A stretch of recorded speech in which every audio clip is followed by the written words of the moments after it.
Hi guys, it's me, Christine Bersola Baba, and this is part 2 of my multi-part video on mental health law. Today is October 10, World Mental Health Day. Last year, the same month, we held the event called Tagumpay Nating Lahat. There, we invited the main authors of the mental health law, led by Senator Risa Ontiveros and Congresswoman Chiki Roa Puno, as well as other noted speakers who shared their knowledge, expertise, and personal experiences regarding mental health. This video is about the voices of hope. This is the story of Nick Meravillas, one of our speakers sa Tagumpay Nating Lahat na event. Matatouch po kayo sa kanyang storya, and hopefully doon sa makakanood ng kanyang storya, we'll also share this story. Sa buhay natin, maraming dahilan para tayo ay sumuko. Pero mas maraming dahilan para tayo ay hindi sumuko. To hang on to our precious lives. To find meaning in our lives. Sana po ma-inspire kayo sa storya ni Nick Meravillas. Be inspired. Listen to the voices of hope. For our first voice of hope, we have a graduate of elementary education from the Bicol University. She is now Program Associate of the Forum for Family Planning and Development Incorporated. She is a motivational speaker and has been awarded as the best speaker for the regional training on leadership at Universidad de Santa Isabel in Naga City. Being an active advocate of the LGBT plus community and mental health, she was recently invited to the Boy Abunda Roundtable Conversation and to the second Boy Abunda Art Talks or BRATS, respectively. I was with her before, so let us all welcome our first voice of hope, Ms. Nick Meravillas. Hi, good afternoon everyone. Okay, so thanks for that very nice introduction. But let me properly introduce myself. My name is Nick. I'm a motivational speaker, but I've committed suicide 7 times. This is how I wanted to introduce myself because a lot of people, because of the achievements that I've been nagawa ko, sa dami ng tagumpay na nakikita ng mga tao, what people doesn't know is that I was suffering with depression and anxiety. Being someone who has this very beautiful and madaming achievements in life, people forgot that I needed someone. That I also needed a hug. I remember those times wherein na-diagnose ako ng depression and anxiety. I remember that day where I felt so empty. Naramdaman ko na parang whatever I do, whenever I motivate people, I just felt so empty inside. I just didn't know what to do. I didn't know where to go. Everyone thought I had this kind of direction that people knew na may pupuntahan ako. But I know inside of me, I don't know where to go. Inside of me, I didn't know if I have something in the near future. I don't know if there's something to hope for. I was giving hope. I forgot na ako pala yung nawawala ng pag-asa. So there was a time na I had this friend. I was like really sad that day. I was really sad, I was frustrated, I was really depressed nung araw na yon. And I asked her, sabi ko, can I ask you something? So yeah, sure. Ano ba yun? Sabi ko sa kanya, pwede pa yakap? And she said no. And that night was the night I tried to commit suicide. But there's this another friend. This friend, sabi niya sa akin, she texted me out of nowhere and said, "Hey, how are you? I hope you're doing fine. You wanna catch up?" And I said, "Why? Why today?"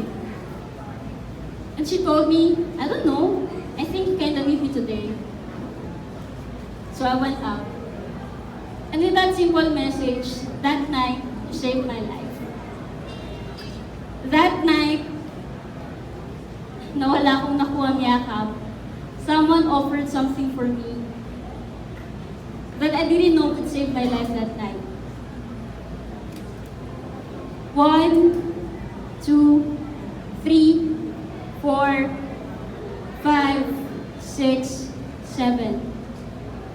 How can a motivational speaker try to commit suicide 7 times? So paulit-ulit na pakiramdam, sa paulit-ulit na episodes, only felt there was no hope.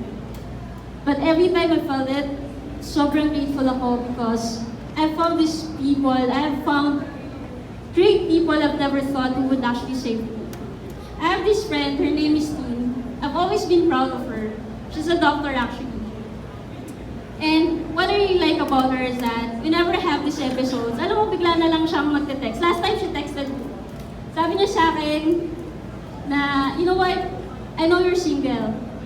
I'm not here for you, dude. We're friends. But sabi niya, for now that you think nobody loves you, I would be here for you always.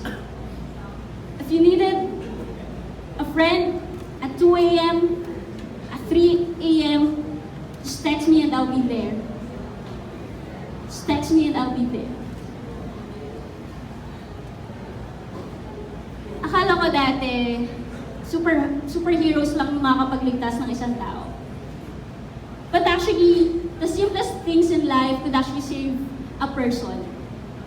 A smile, a hug, a talk, a meaningful conversation could actually save a life. And it actually saved me 7 times. If you're gonna ask me now, will it happen again? I'll answer you honestly, I don't know. Maybe it will happen again. Maybe I would lose hope again. Maybe I would lose sight again. But I'm just so grateful that whenever that happens, I know I have great people in my life. Nung pasuko na ako, because I lost everything. I've failed so many times. I was 18, I became a motivational speaker. That's how people saw it, but I saw it as a struggle. Because it's so hard to motivate people, knowing na ikaw, walang mag-motivate sa'yo because you're a strong person eh. And a lot of people would actually tell me, Nick, can I get an advice? Nick, you know what, I'm really hurt right now, I need you. Nobody saw my pain. No one saw how hurt I was. No one saw how difficult the things that I've been going through because I was smiling all throughout, like the social media. But I want you to know, guys, that depression has no face.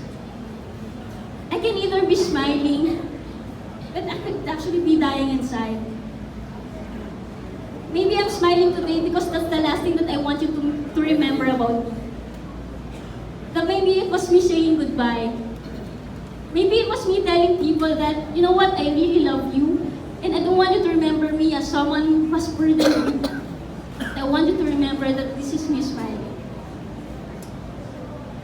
But it could be something that you would think na, so how are you today? Well, today, nasa recovery stage ako. I'm still recovering, and I know it might take a lifetime. May take a lifetime. I just feel so, naalala ko nun, natatawa ko dun sa psychiatrist na doctor ko. Because like, she would always say, ang pasaway mo talaga. You would always do the things that I don't like. And I would always tell her, thank you because you always remind me the things that I shouldn't do.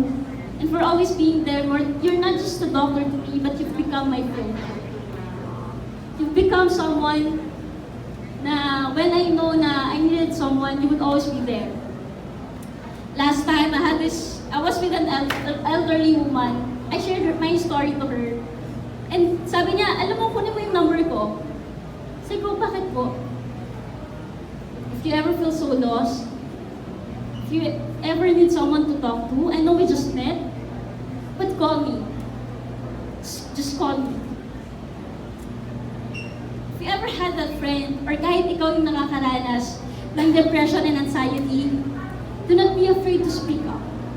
Tell your story. Share it to everyone. Because today, I thought this day won't happen. Because I thought, my birthday is April 16. Akala ko last day ko na yun eh. But I'm still here. I'm sharing my story right now.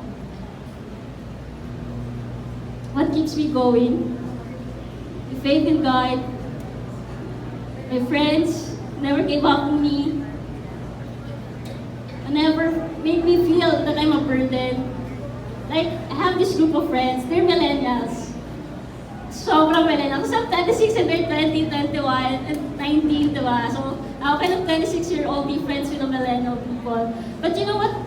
They would always tell me, where are you? You know, hug? I'm gonna give you one. Try to save people. Try to save people with your smile. Kasi, baka yung mga ngiti nyo ngayon, yun yung magliligtas sa isa sa inyo dito ngayon.